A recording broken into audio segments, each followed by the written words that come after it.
Halaman berapa nih?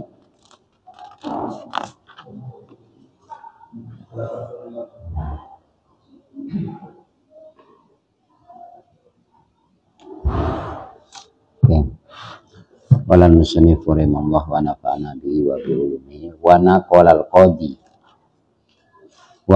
al-qadi Husain bin Muhammadin rahimahullah fi awal ta'liqihi wa naqala dan menukil al-qadi Husain bin Muhammad fi awal ta'liqi annahu bahwasanya beliau ruwiya meriwayatkan anin Nabi sallallahu alaihi wasallam dari Nabi annahu qala bahwa Rasulullah bersabda, man ahabbal ilma wal ulama'a lam tuktab alaihi khati'atun ayyama hayatihi.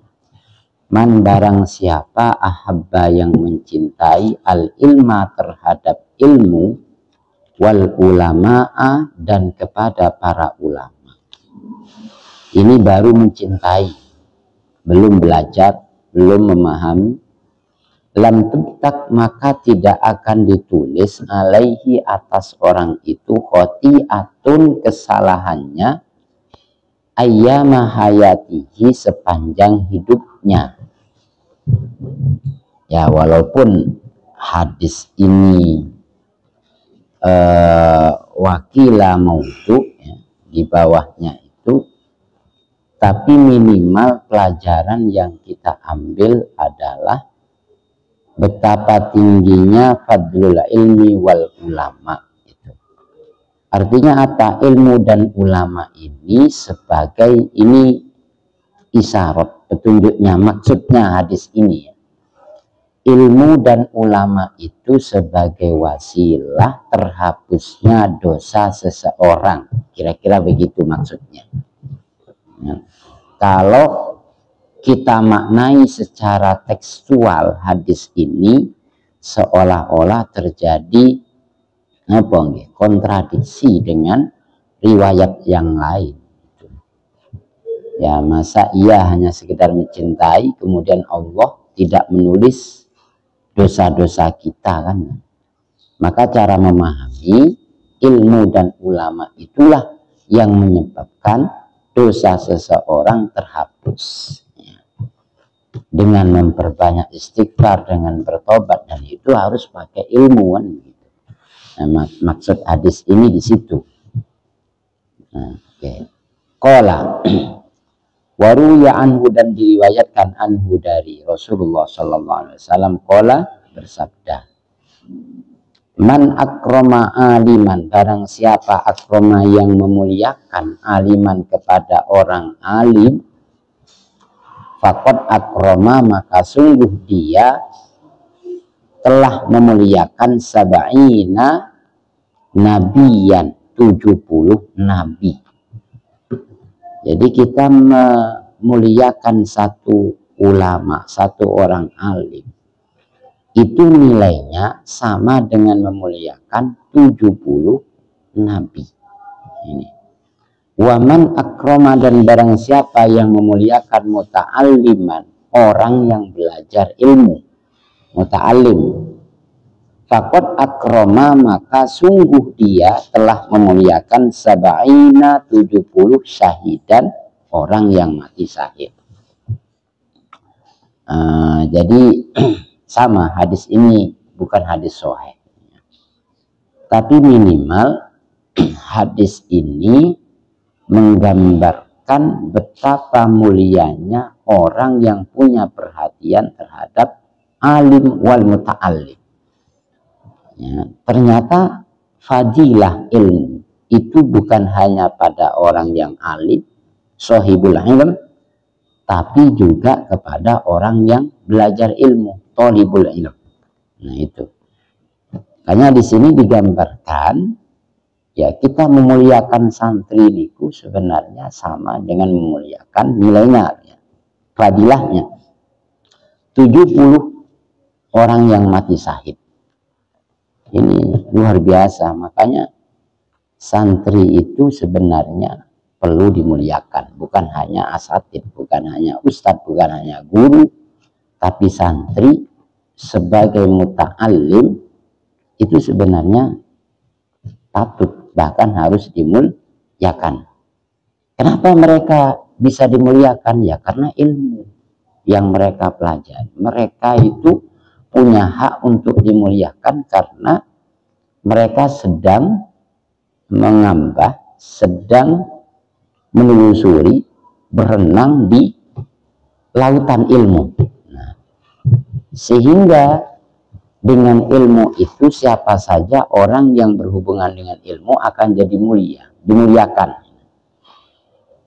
Jadi walaupun hadis itu sahih tentang fadhailul amal, jangan dibayangkan itu realistis. Faktanya nanti begitu. Nah, ini hanya hadis-hadis fadhailul amal itu sebenarnya tujuannya itu sebagai motivasi. Itu. Motivasi, kalau di sini motivasi untuk memuliakan alim wa muta'allim. Wa annahu qala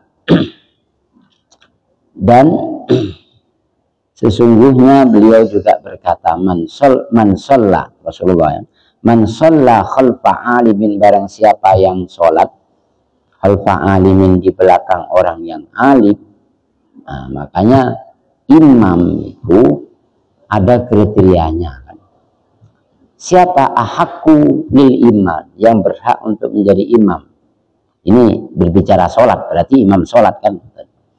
Yang pertama itu ya aqra'uhum, orang yang paling pandai tentang Al-Quran, mulai bacaannya, hafalannya, itu yang paling berhak. Kemudian yang kedua afqahuhum, orang yang paling ngerti dalam agama, yang paling paham. Yang ketiga ya asyauhum, orang yang paling tua lah, orang yang paling banyak umurnya. Jadi barang siapa yang paling mendekati ketiga kriteria itu, itulah yang paling utama. Kira-kira begitu. Makanya kenapa seorang imam itu harus ya memiliki tafaqquh fiddin, karena memang terkait dengan tanggung jawab seorang imam. Minimal imam itu harus tahu syaratnya, rukunnya, arkanus sholah, mubtilatus sholah, harus wajib tahu. Imam minimal ya bacaannya standar lah, bacaannya standar. Tapi minimal harus punya ilmu. Ilmu apa? Ilmu sholat minimal ya. Walaupun bukan fakih, ya, tapi memang ya tahu dalam ilmu sholat. Ya paling tidak tadi itu syarat, rukun, dan lain sebagainya. Supaya apa? Supaya bisa melaksanakan tanggung jawab dengan baik. Nah itu. Ada pondok-pondok tertentu yang kadang yang imam santrinya, saya kurang setuju. Ada yang memang diprogreskan santri itu. Saya dulu itu pernah 2 tahun, pertama tahun 2012 tinggal di Nur Hasan. Instruksi muasisnya santri khutbah imam. Nah, saya masuk di situ ya saya ganti. Setelah 2-3 bulan saya ganti. Karena terkait dengan keutamaan seorang imam, atau kita sholat kepada siapa, kita beriman, itu juga berhubungan erat dengan fadilah. Bahkan ya, masa waktu itu sebenarnya anak SMA kelas 2 belum paham rukun-rukun khutbah, suruh khutbah. Paginya main kayak celana, main bola, habis itu buat khutbah. Ini kan enggak, yang berarti nggak tahu hukum. Nah itu ya, khutbah Jumat nggak boleh latihan itu ya di luar khutbah, karena terkait dengan sahnya sholat Jumat kan. Nah, khotib minimal ya tahu syaratnya, rukunnya, itu harus tahu, minimal loh ya, minimal itu. Maka tidak layak kita jadi khotib kalau tidak tahu syarat dan rukunnya. Kita tidak layak menjadi imam kalau tidak tahu syarat dan rukunnya. Dan yang lain. Nah, man shalla khalfa alimin, barang siapa yang sholat khalfa alimin di belakang orang alim, bermakmum kepada orang alim, faka'annama shalla khalfa nabiyyin, maka seolah-olah dia itu sholat di belakang nabi. Ya. Jadi banyak riwayat, banyak hadis, matan hadis itu menempatkan posisi ulama, posisi ya alim lah ya, itu sama seperti Nabi seolah-olah. Ya ini bukan sama, tapi memang warasatul al ulama warasatul anbiya memang di situ. Ketika sudah tidak ada Nabi, ulama lah yang menduduki posisi Nabi. Maka tidak berlebihan ketika di sini Rasulullah menjelaskan sholat di belakang orang yang alim itu nilainya sama dengan sholat di belakang Rasulullah. Nah itu ya, ketika Rasulullah itu masih hidup, yang jadi imam tetap Rasulullah. Ketika Rasulullah di akhir hayatnya memberikan isyarat, memerintahkan Abu Bakar untuk maju jadi imam ketika Rasulullah sudah nggak kuat lagi. Nah itu. Waman sholla, dan barang siapa sholat yang sholat khalfan nabiyyin, di belakang Nabi, faqad ghufira lahu, maka sungguh diampuni dosanya. Nah ini berarti sholat jamaah ya. Tidak mungkin sholat di belakang ini ya kan, ini sholat jamaah ini, apalagi kalau imamnya itu orang yang alim. Nah itu. Oke. Wa naqala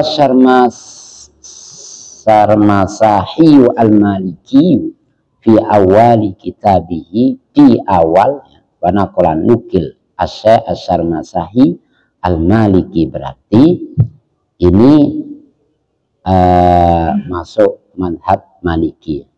Fi awali kitabihi, di permulaan kitabnya, di muqaddimahnya kitab Nadbud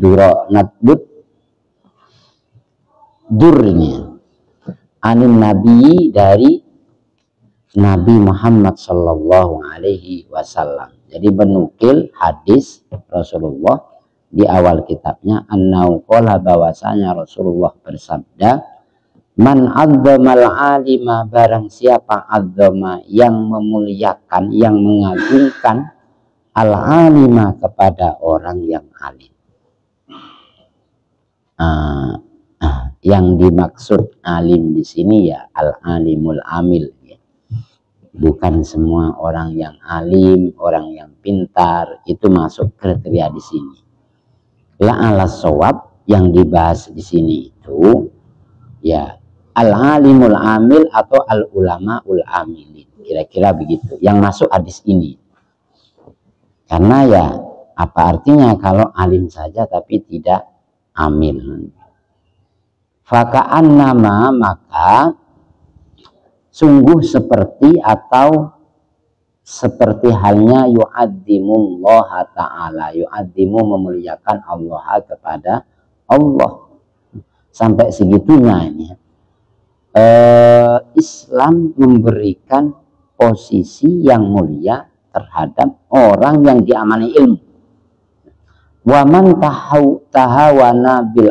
Kenapa? Ya, kenapa di sini kok seolah-olah mengagungkan orang alim sama saja mengagungkan Allah? Karena orang alim itu min sya'airillah, sebagian tanda-tanda kebesaran Allah. Kalau nggak ada alim, laulal ulama lakanan nasu kalbaim. Kalau tidak ada ulama, maka manusia itu ya sama seperti hewan, tidak mengenal Tuhannya, kan begitu. Nah, orang manusia kaum bisa mengenal Tuhannya, punya akhlak, punya adab, karena ada orang alim. Maksudnya di situ. bukan derajatnya sama kita menggunakan Allah, bukan. Gitu. Ini kiasan saja, Pak. Tapi maksudnya di situ. Laulal ulama lakanan nasu kal bahaim. Waman tahawana, barang siapa yang pandang enteng, pandang remeh bil alimi, kepada atau dengan orang yang alim, fa innama dzalika, maka sesungguhnya hal itu istifafun, menganggap remeh, billahi, dengan Allah atau kepada Allah Ta'ala, wa bi rasuli, dan kepada Rasul. Ngeri. Sementara sekarang itu kan orang dimuliakan. Ini zaman sekarang. Orang banyak menghormati, mengagungkan, memuliakan orang bukan karena ilmu, karena harta, karena jabatan, kan begitu. Coba lihat bagaimana sikapnya ketika ada bupati, gubernur, orang-orang awam ini. Orang kaya lebih didengar, pejabat lebih didengar daripada orang alim. Padahal di Ihya itu disebutkan, ya, sebuah hadis, walaupun hadis ini nggak sahih. Man adzama ghaniyan li ghinahu, barang siapa yang mengagungkan, menghormati orang kaya, maksudnya menghormati orang kaya, li ghinahu, karena kekayaannya. Ya, menghormati orang kaya, kalau orang kaya alim nggak apa-apa. Tapi kalau kita menghormati orang kaya liginahu, karena kekayaannya, kita takut, kita nurut kepada orang kaya karena kekayaannya, karena dunianya. Dahada sulusai diri, maka ya, akan hilang 2/3 agamanya. Ini bayangkan.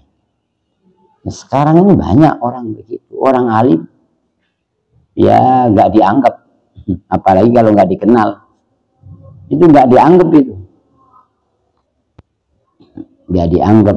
Tapi kalau pejabat nunduk-nundukan begitu, sebenarnya harus dibalik.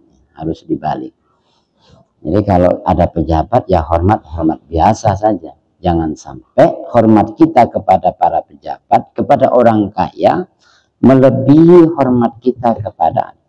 Jangan sampai kita masuk orang-orang yang hilang 2/3 agama kita. Artinya ketahuikan kita, keimanan kita hilang. Nah, itu.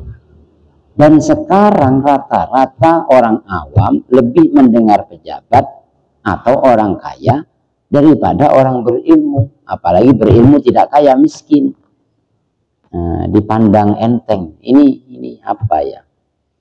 Fenomena yang sangat miris. Makanya tidak ada mantan kiai, tidak ada. Tapi kalau mantan pejabat banyak. Ya, mungkin 5 tahun, paling lama 10 tahun. Kalau sudah tidak menjabat, ya apa ya? Ya sudah, orang gak hormati. Orang kaya kalau dihormati karena kekayaannya, ya kalau sudah jatuh miskin ya sudah gak dihormati. Nah itu sekarang banyak ya. Waliyadzubillah, jangan sampai kita tergolong orang-orang yang tunduk kepada orang yang kaya. Gitu. Nah, oke. Waqala Ali, dan berkata Ali, Sayyidina Ali bin Abi Thalib, kafa bil ilmi syarafan ayyadda'ihi man la yuhsinuhu wa yafrahu bihi idza nusiba ilaihi wa kafa bil jahli zaman ayyatabarra'a minhu man huwa fihi. Kafa, cukuplah, bil ilmu, dengan ilmu, syarafan, kemuliaan, ayyadda'ihi, untuk menjadi bukti, man, kepada orang, layusinu, yang tidak memiliki ilmu, layusinu, yang tidak memperbaiki dirinya dengan ilmu, maksudnya. Jadi sebenarnya ilmu itu sudah cukup menjadi bukti kemuliaan seseorang. Artinya begini, orang yang berilmu itu sudah cukup menjadi alasan kita untuk menghormatinya. ilmu itu. Wa yafrahu bihi idza nusiba ilaihi.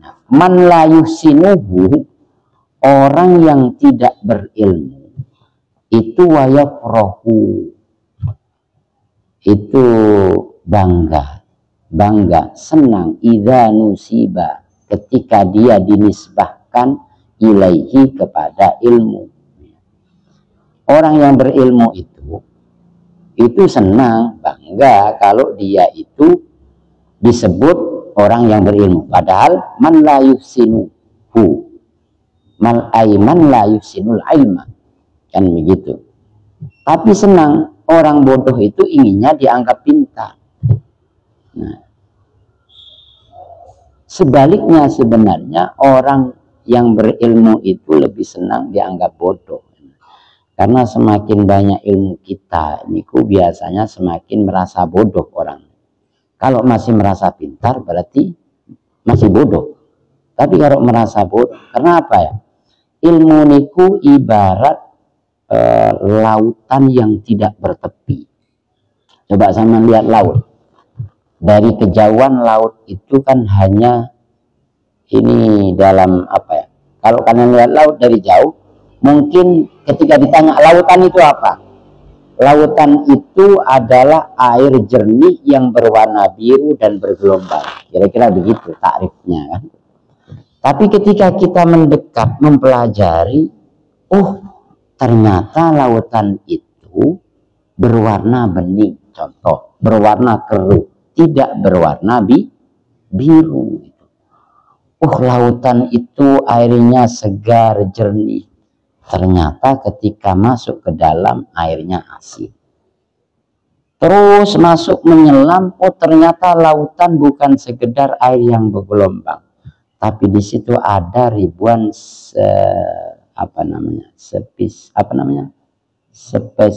spesies ya. Apa itu? Ada ribuan macam makhluk hidup, hewan, ikan. Ada ribuan jenis ikan. Terus masuk ke dalam, oh ternyata ada karang. Masuk ke dalam, oh ternyata ada kadar energi mineral, tambang, minyak misalnya. Oh masuk ke dalam terus digali, ada intan mutiara. Jadi oh ternyata saya selama ini masih bodoh. Yang awalnya mengira lautan hanya, tapi ternyata di dalamnya semakin didalami semakin banyak hal yang kita tidak tahu. Sebaliknya, orang yang tidak berilmu itu merasa diri pintar dan senang idza nusiba ilaihi, ketika dia dinisbahkan kepada ilmu, merasa pintar. Nah, itu. Makanya apa ya? Orang berilmu kan diibaratkan padi, di situ semakin berisi semakin merunduk. Tong kosong ranying nyaring bunyinya. Nah, ini man la yuhsinul ilm yafrahu idza nusiba ilaihi, itu tong kosong itu maksudnya itu. Wakafa, dan cukuplah bil jali, dengan kebodohan zaman kehinaan atau ketercelaan, ayyatabarra'a minhu, ayyatabarra'a, di mana ingin terbebas, minhu, dari kebodohan, man, siapa yang ingin terbebas, man, orang, huwa fihi, yang ada dalam kebodohan itu. Maksudnya begini, kalau ilmu tadi itu menjadi bukti seseorang itu memiliki kemuliaan, sebaliknya kebodohan itu bisa menjadi bukti kehinaan. Seseorang bodoh, bahkan orang yang bodoh, orang yang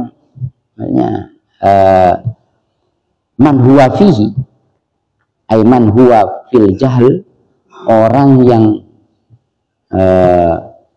tidak memiliki ilmu, orang yang bodoh, itu mereka seolah-olah mereka terbebas dirinya dari kebodohan, nggak merasa bodoh maksudnya gitu. Padahal kebodohan itu membuat dia terhina. Walaupun orang yang bodoh itu nggak merasa bodoh, yang banyak orang yang bodoh merasa pintar. Nah, ini maksudnya.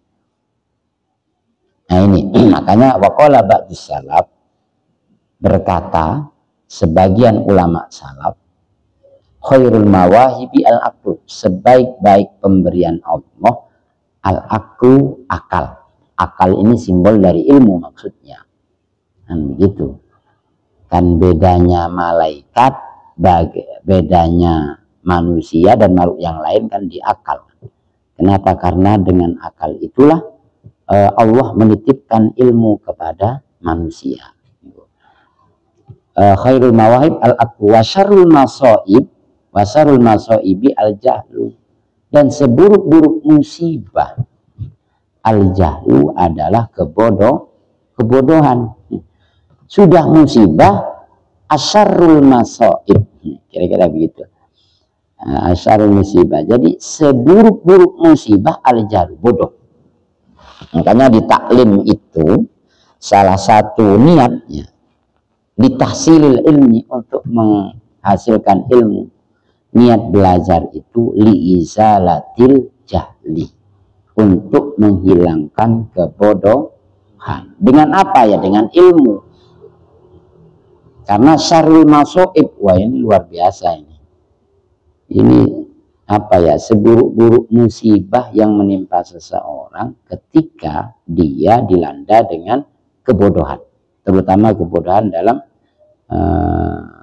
ilmu din, tentang usuluddin, tentang ilmu agama lah kira-kira. Makanya ya anak kita wajib mondok gitu. Anak zaman wajib mondok itu. Minimalnya supaya nggak kena musibatul jahal yang merupakan asyarul masaib. Oke.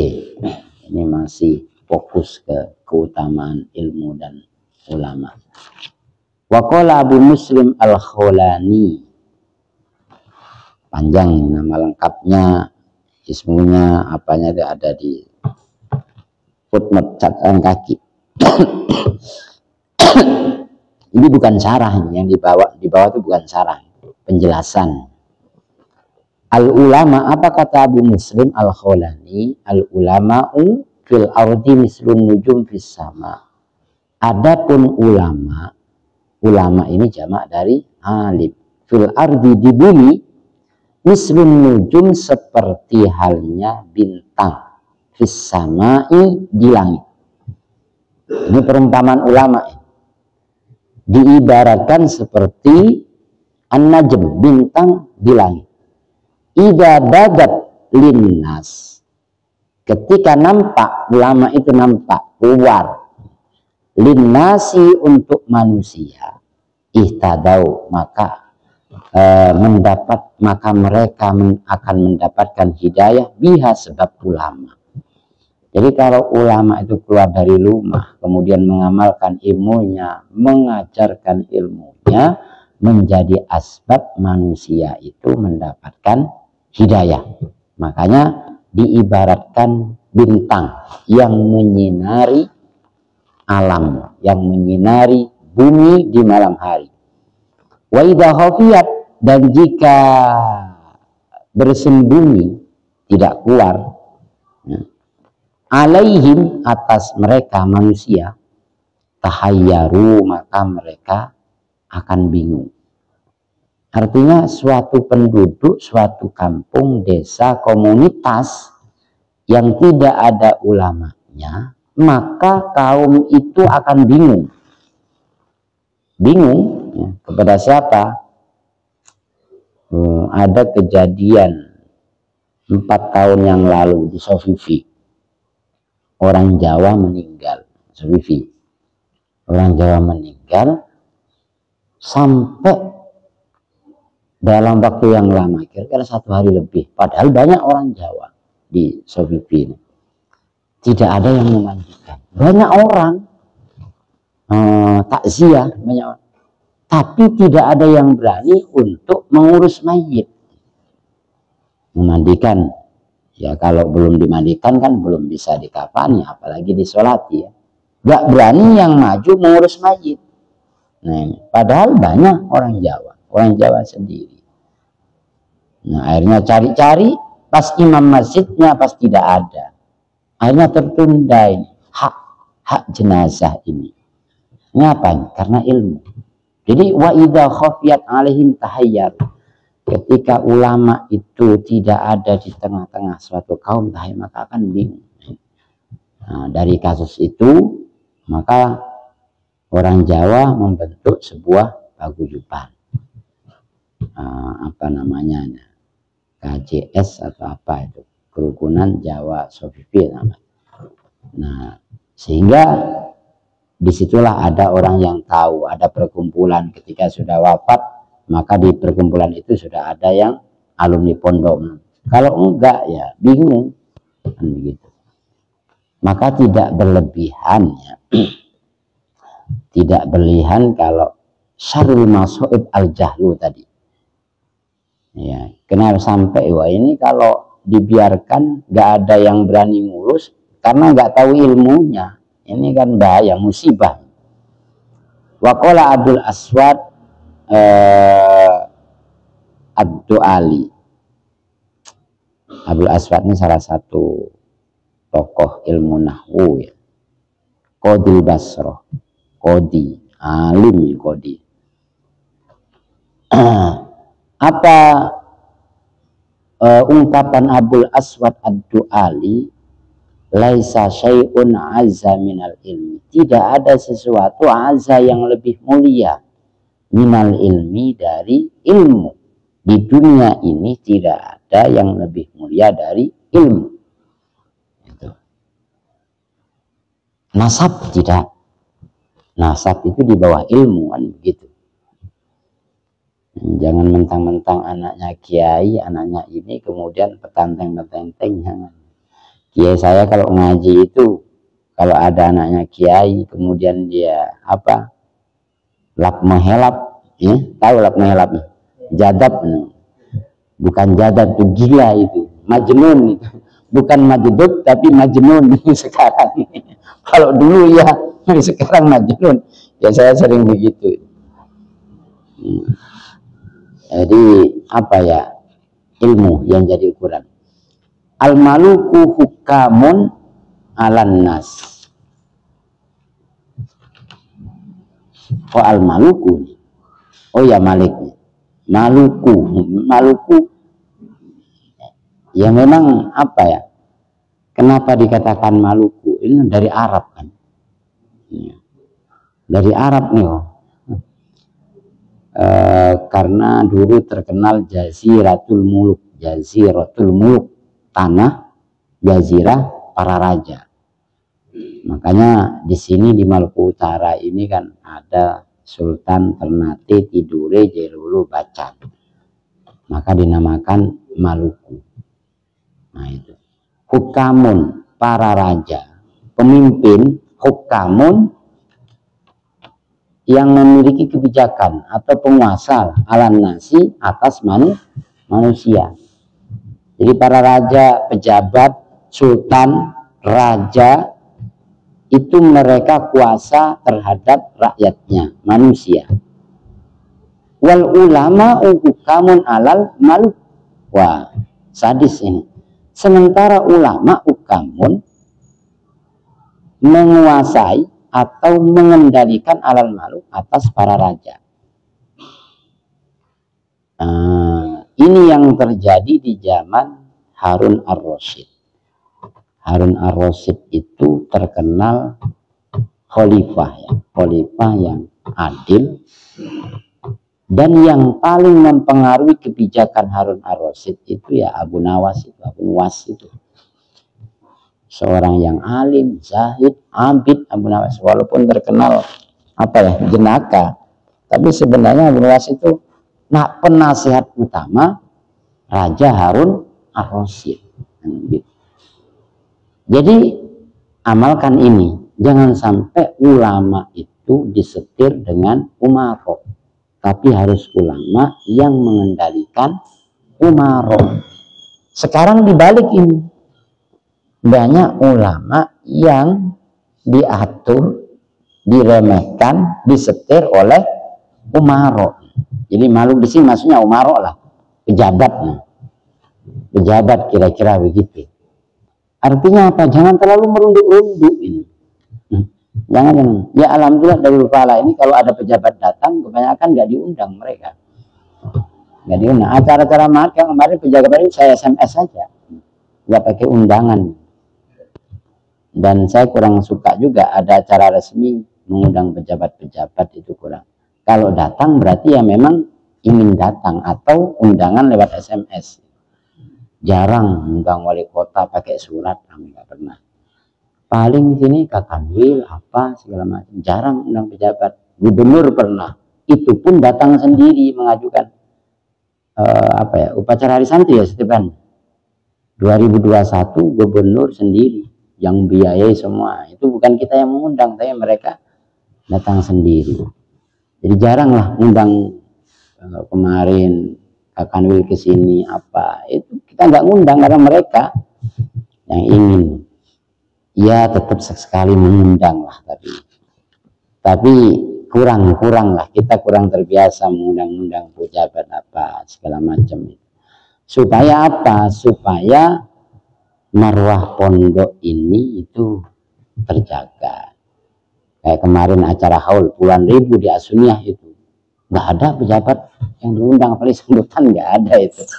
Ulama habaib iya, gitu kan. Masuk, apalagi pejabat yang nggak punya kontribusi. Cuman saya bilang ke orang-orang itu, ya kalau ada pejabat mau pegang mik, wani piro dulu kan begitu. Begitu. Wani piro dulu mahal mik ini, begitu.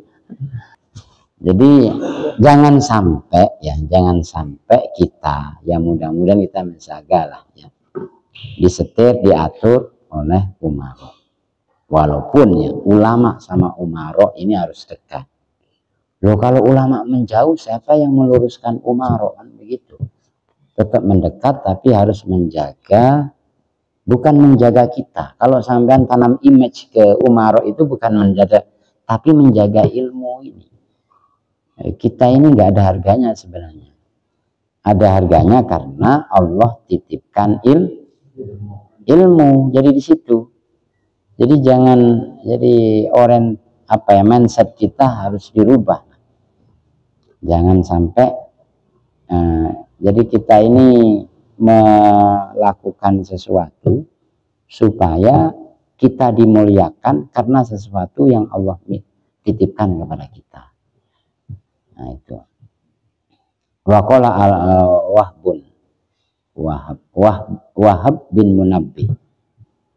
Ya, Wahab bin Munabbih al-Hafidh. Ini salah satu ulama di era tabi'in. Nah, namanya Abu Abdillah As-Sun'ani, alimu ahli Yaman. Salah satu orang alim di Yaman. Ulida sanah arba'in wa talatin. Tahun 34 Hijriah, berarti tabi'in. Ini wakilah Wahab bin Munabbih ini hidup lahir di masa Sayyidina Utsman bin Affan, tabi'in. Yang kalau kalian belajar balago, syair-syair itu akan ketemu ini Wahab bin Munabbih biasanya. Apa kata beliau? Yatasha'abu minal ilmi syarafu wa in kana sahibu daniyan. Yatasha'abu minal ilmi asyarafu. Yatasha'abu muncul, kira-kira begini. Ya bercabang nih, cuma maksudnya muncul minal ilmi dari ilmu, asyarafu kemuliaan. Jadi yang menjadikan sampean-sampean itu nanti menjadi orang yang mulia karena ilmu. Kalau kalian dihormati orang karena kaya sesaat, bangkrut sudah, orang justru menjauhi. Tapi kalau karena ilmu, ya mau jadi orang kaya miskin, ya tetap akan dihormati. Asalkan al ilmul amil loh, ya al alimul amil. Jadi ilmu yang membuat kita semakin dekat dengan Allah, ilmu yang membuat kita bisa mengamalkan. Wa ingkana sahibuhu daniyan, meskipun sahibuhu pemilik ilmu daniyan rendah,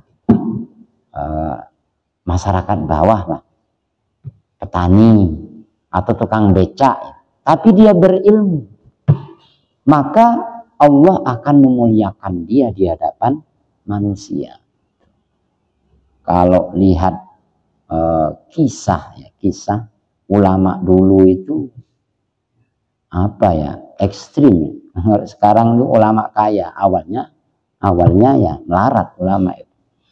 Saya pernah termasuk ulama yang paling kaya di Indonesia sekarang, Ye Gofur di Sunan Derajat. Pernah saya sowan ke beliau, saya dimasukkan ke rumah 4 mata. Beliau itu truknya itu hampir 500 truk dam. Gunung saja dibeli, gunung tambang, pabrik semen, belum lagi pabrik kapalnya, belum lagi restoran di Malaysia, Singapura, paling kaya alim sakti itu Yai Gofur. Sampai sekarang beliau masih masih hidup lah. Awalnya Yai Gofur melarat, miskin. Waktu ceramah, habis ceramah bawa minyak wangi sambil jualan. Sekarang termasuk ulama yang terkaya. Awalnya itu, apalagi di Jawa Timur nggak ada ulama miskin itu. Yang miskin ulama Darul Falah. Rata-rata itu. Apa awalnya? Rata-rata miskin. Awalnya. Yang membuat mereka, lah ini ada nanti.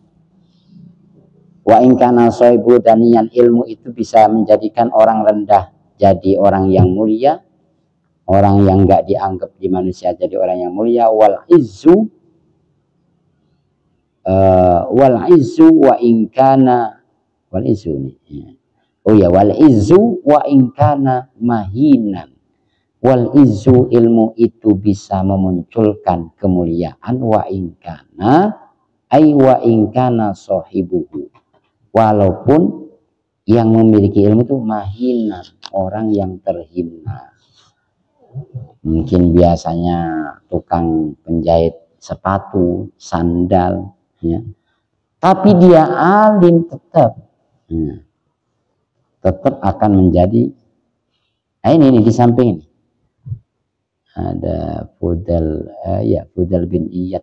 Ini ceritanya juga banyak ulama-ulama yang yang pekerjaannya biasa-biasa tapi akhirnya jadi orang yang mulia karena ilmu.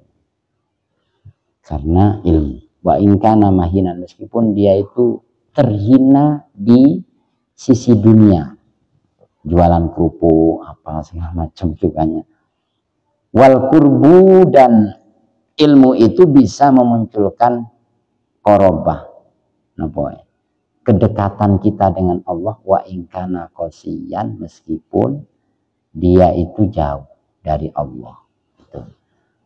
Jadi ilmu itu yang mendekatkan dari Allah, meskipun awalnya itu dia jauh. Yang jauh bisa menjadi dekat, yang hina, yang rendah bisa menjadi mulia, kira-kira. Wal ghina, nah, ini ilmu itu bisa melahirkan kekayaan. Wa ingkana fakiron, meskipun pemiliknya itu awalnya orang miskin. Ini yang saya cerita para ulama-ulama itu. Awalnya miskin. Makanya kalau mau kaya jangan takut miskin. Ini nggak mau miskin tapi mau kaya, ya nggak mungkin kan? Maunya enak. Kalau mau sukses ya jangan takut gagal. Kalau mau enak ya jangan takut sengsara. Harus. Wal mahabatu wa ingkana wadian. Wal mahabatu, mahabah itu kuat, dikagumi, kira-kira begitu. Wa ingkana wadian, meskipun awalnya itu rendah, wadian, disia-sia, kira-kira begitu. Jadi orang yang terhina, orang yang nggak dipandang, kalau pada akhirnya dia berilmu, maka menjadi asbab dia akan dimul. Kuncinya ilmu. Nah, ilmu itu sampai kapan kita cari? Ya, sampai mati. Ini penyakitnya ini anak pondokan kalau sudah tamat nggak mau belajar, malas, gitu. Bukan saja sampean, saya juga begitu. Beda dengan waktu santri belajar mempeng apa, tapi ketika sudah tamat, sudah ini malas belajar. Atau kalau sudah jadi asatid hanya belajar yang dia perlukan saja, kan begitu. Padahal ya utrubul ilma minal mahdi ilal lahdi, kira-kira begitu. Tapi yang harus diingat itu ya. Jadi ini jadi motivasi kita untuk khidmah. Saya katakan sama di sini, niatkan khidmah. Termasuk kepada santri itu khidmah. Santri itu ternyata kita memuliakan santri, sama saja kita memuliakan 70 syuhada. Di hadis tadi sebelumnya. Ya. Sampean memuliakan Afel itu nilainya itu sama dengan 70 syuhada. Enggak tanggung-tanggung. Nah, coba kita rubah al-ilm. Ilm niku kan al-ilmu di kitab napa nih? Al-Hubawi Riyadu Dzurratun Nasihin. Itu ada al-ilmu salah satu akhruf kalau nggak salah. Al-Hubawi mengatakan. Jadi ilmu itu kan terdiri dari 3 huruf. Ainun, walamun, wamimun. Wastiqaqul ain di bahasanya itu min illiyin. Ilmu itu diambil dari kalimat illiyin. Wallamu wastiqaqul lam min lutfin.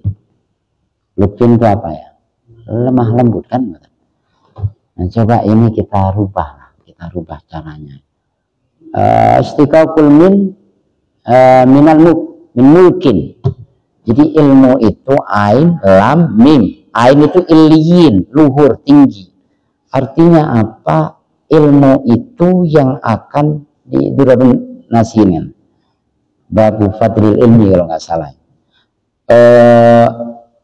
Ilmu itu yang mengantarkan seseorang jadi atau memiliki derajat yang mulia, tinggi, luhur. Itu baik di hadapan manusia maupun di hadapan Allah.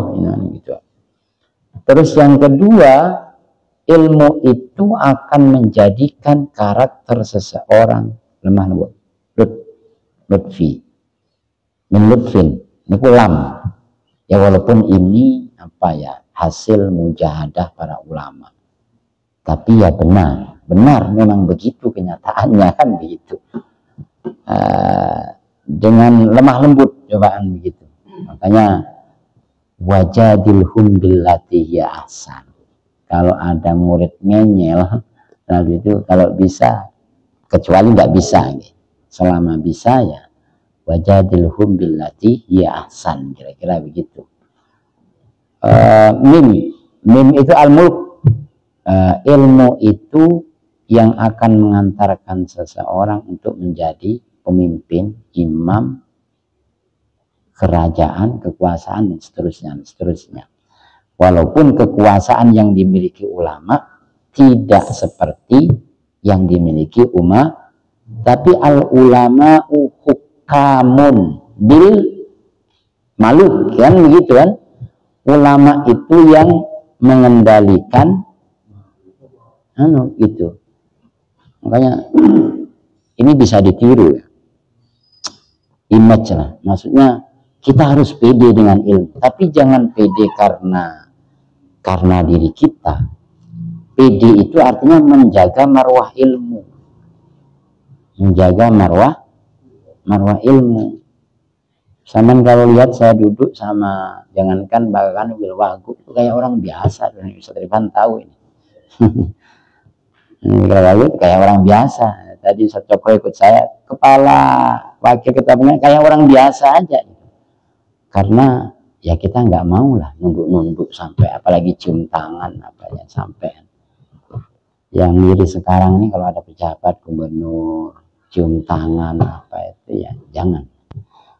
Yang jelas kita mencium tangannya bukan karena ilmunya, tapi karena jabatannya.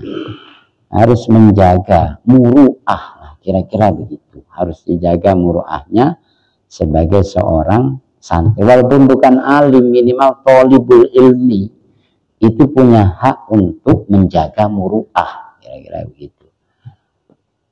Ya, kecuali kalau di depan ulama, habaib, apalagi yang sepuh, ya harus takdim, takrim, harus ituan.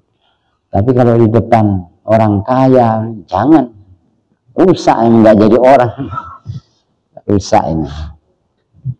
Ya, ini Setribhan paham. Saya setahun ngurus dari Falah, belum ada asrama santri itu. Ditawarin mobil, ditawarin rumah, ditawarin gaji 7 juta per bulan.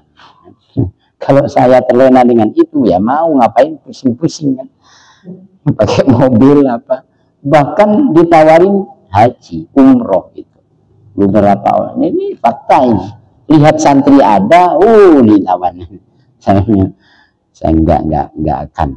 Karena dari pesan kiai saya jangan tunduk sama orang-orang itu. Artinya bukan menjaga diri kita, tapi menjaga ilmu. Jangan sampai orang yang dititipin amanah ilmu bisa tunduk hormat kepada orang karena kekayaannya. Niku nggak akan ada harganya sampean. Nggak ada harga. Biar miskin, jangan jangan pesimis, jangan malu, jangan minder dengan kemiskinannya. Tapi kalau dengan ilmu harus pede. Itu di depan para umaro, para agniya itu. Kecuali agniya yang askhia misalnya. Nah itu baru ya bukan takdim tapi hormatnya dilebihkan. Bukan karena agniyanya tapi karena askhiyanya, kedermawanannya itu. Kan jadi ada kisah kan. Kisah masuk surga. Orang alim masuk surga. Hanya dia nggak mau lihat di belakangnya ada gurunya. Akhirnya santri ini yang alim lah semasa hidupnya, ini sudah dapat tiket surga, nggak mau karena di belakang ada gurunya, nggak mau masuk duluan. Nah, kebetulan gurunya ini juga, nggak mau juga karena di belakang ada orang yang membiayai gurunya ini selama mondok. Akhirnya ketiga-tiga, jadi ada orang alim yang itu, terus kemudian saya di kitab apa lupa itu. Kemudian ada Asia, dermawan. Jadi orang alim, guru bisa mengajar karena ada orang yang membiayai. Malaikat bingung, loh ini yang lain berebutan kok ini nggak mau, sungkan. Yang satu sungkan sama gurunya, yang satu sungkan sama orang yang tidak alim tapi membiayai orang yang alim. Ini saling dorong-dorong ini. Malaikat, sudah ini takdirnya kamu nggak bisa. Saya alim karena guruku. Kalau begitu gurunya duluan. Nggak bisa. Saya bisa mengajar, bisa begini karena dulu ada orang yang membiayai saya sehingga saya bisa menjadi seperti ini, ahli surga. Mana dia cari? Itu dia. Makanya saya nggak mau.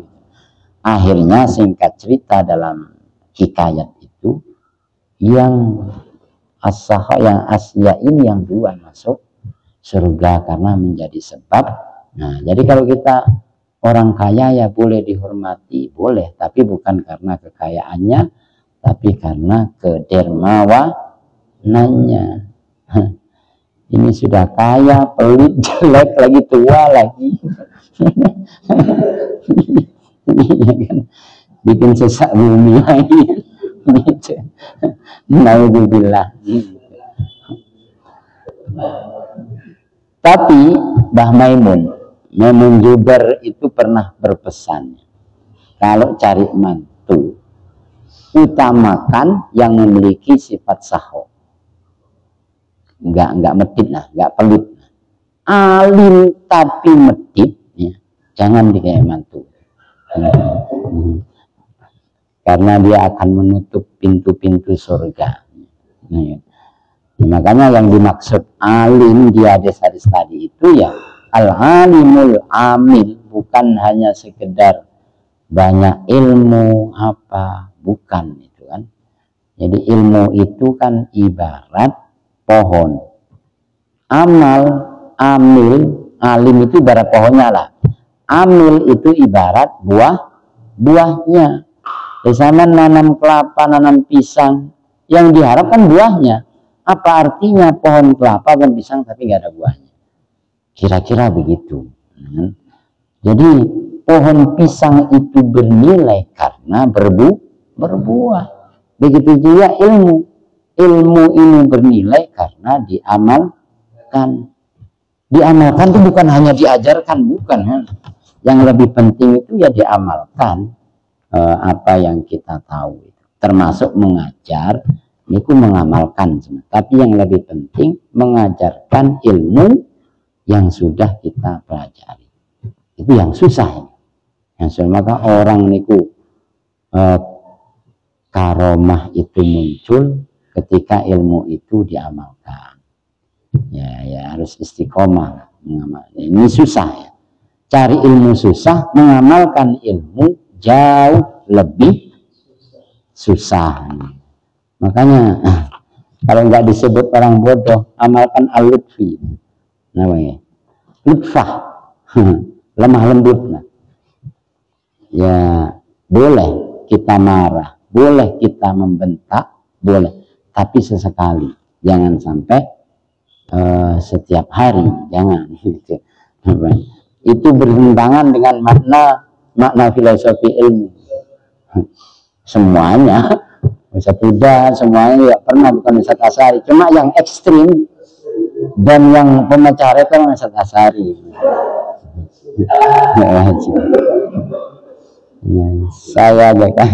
Saya dari luar, waduh saya dulu nggak begitu. Jadi ini jadi muhasabah, ya. Muhasabah supaya kita ini selalu memperbaiki diri. Makanya kalau punya ilmu sampean ajarkan, niatkan belajar. Terus tadi itu yang penting, man azzamal muta'allim, mana tadi itu? Man azzamal mana tadi? Man akrama muta'alliman faqad akrama sab'ina syahidan. Luar biasa. Makanya jangan diremehkan. Dulu dikencong, sampai kenal Kang yang alumni asunya Haji Umar Lumajang. Kenal nggak? Istrinya 2, luar binasa itu. Istrinya 2. Saya tahu persis dan dekat ketika mondok. Kakak kelas 3 tingkat, 2 tingkat. Haji Umar dulu melarat, miskin orangnya. Di pondok orangnya hitam baru, rambutnya keriting. Ya. Pernah lihat kan udah? Pernah kan? Lumajang. Pernah tahu kan? Istrinya 2, punya pabrik. Ya. Punya di Lumajang sekarang ikut istrinya Lumajang. Itu di pondok belajar di kelas ngantuk. Kenapa? Karena dia berhikmah tukang masak para asatid. Saking capeknya ngantuk. Ya karena nggak punya biaya, akhirnya hikmah. Dan hikmah itu kan majanan kan. Hikmah di pondok hanya dikasih makan, nggak dibayar kan begitu. Ceritanya begitu dulu itu. Haji Umar, istrinya 2, punya pabrik, punya minimarket di Cilacap. Sekarang pindah di Lumajang. Di istri yang kedua. Bayangkan sadis enggak ini? Yang kerjanya masak-masak, taruhlah kayak ahli lah di sini, kira-kira begitu. Gak danian, ya di sini danian, dipandang rendah sama temannya Sekarang ya punya pondok. Nisan pernah ditugaskan di tempatnya Haji Umar. TPQ, musola, wakilah sudah jadi pondok, wakilah di Cilacap. Pengusaha kaya, istri 2, waktu santri itu enggak, jangan ranking itu enggak kehitung. Danian, ya danian mahinan bahasa hadis tadi itu ketika mondok. Tapi karena apa ya? Mungkin dia memuliakan gurunya, temannya, tukang masak sampai mengkilat hitam, tapi istrinya 2, bayangkan. Haji kaya itu sekarang. Terus walaupun ya alim sudah, ya insya Allah ya alim lah, beliau alim. Tapi kan bisa membiayain orang, bisa. Itu mungkin berkah dia ini takrim atau ikraman lil muta'allim, apalagi lil mu'allim, tukang masak itu. Dan banyak kisah-kisah begitu banyak. Kalau angkatannya Ustadz Huda, Ustadz Taufik ini mungkin belum kelihatan. Tapi kalau angkatan saya paling tinggi sekarang itu sudah kelihatan. Jadi yang dulu satu kelas begini pintar, sekarang jadi apa? Paling itu sudah kebaca. Dan kita sudah bisa bertafakur bahwa asbabnya, asbab mereka punya apa ya, karomah, walaupun ada yang karomahnya di dunia, ada yang karomahnya fil akhirah, ada yang karomahnya di dunia wal akhirah, itu karena mereka itu khidmahnya tinggi ketika mondok. Banyak cerita-cerita yang lain. Kemarin hall malam Jumat kemarin hall itu ada, dan saya dekat sambutan alumni Kang Misbah. Tahu Kang Misbah? Pintar. Tapi ketika di pondok danian itu diremehkan. Cilik. Ya, mohon maaf, ini kan at-tahadus, bukan yang tapi ini mah. Beliau punya penyakit sejak kecil itu beser. Tahu beser? Sehingga ini kan hikmahnya yang kita ambil, bukan ngerasain wong. Setiap sholat dibungkus zakarnya itu. Nah. Jadi nggak bahan bulan tapi pintar. Sekarang kiai. Kemarin sambutan mewakili alumni. Pintar orangnya. Pintar. Ketua Himsas ini. Ketua Himsas. Dan Kang Misbah pernah mengkader saya untuk jadi ketua Himsas. Tapi akhirnya saya kabur ke sini. Pintar orangnya. Murid toladan di PK Jember. Dia masuk Asuniyah, pateng, pintar, tapi diremehkan. Kecil, juga ganteng lah. Kecil, pokok remeh-temeh lah, diremehkan dan jadi bahan bulian. Terus punya penyakit apa ya? Yaitu beser. Dan banyak temannya tahu. Beser itu kan karena ketika sholat itu kan harus hanya dibungkus, senjatanya itu dibungkus, biar ketika ini kan harus dimakan. Dulu kan. Nah, jadi sekarang jadi kiai muridnya 500-an, punya SD unggulan, punya pondok, jadi kiai itu. Padahal danian ketika di pondok itu ya mungkin kayak apa ya? Maksud saya begini kan. Jadi melihat santri itu jangan dilihat sekarang. Bisa jadi suatu saat anak-anak itu, bahkan yang tidak menonjol, mereka itu yang jadi orang terhormat. Banyak cerita. Di sini nggak pintar, dia pindah pondok, pintar. Kuliah di Yaman, kuliah di Mekah, pintar. Ketemu kita, mereka dihormati orang, kita masih jualan apa jagung godok. Bisa jadi begitu. Kan begitu. Nah, makanya ya energi positif lah yang kita transfer, jangan energi negatif. Makanya yang ekstrim itu biar saya pesan yang ekstrim itu biar saya. Yang saya ekstrim itu kan kalau sudah melewati batas, anak-anak sudah, baru saya ekstrim. Jadi ini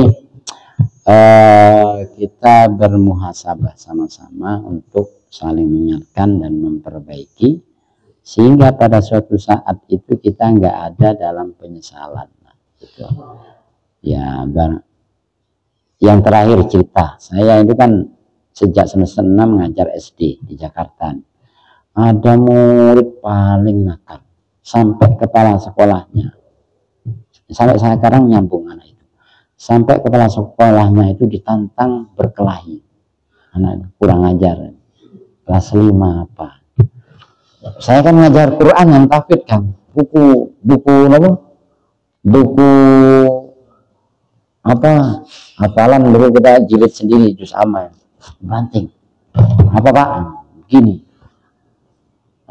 Ya marah. Untung saya kalau nyentik sering, nempelin nggak pernah.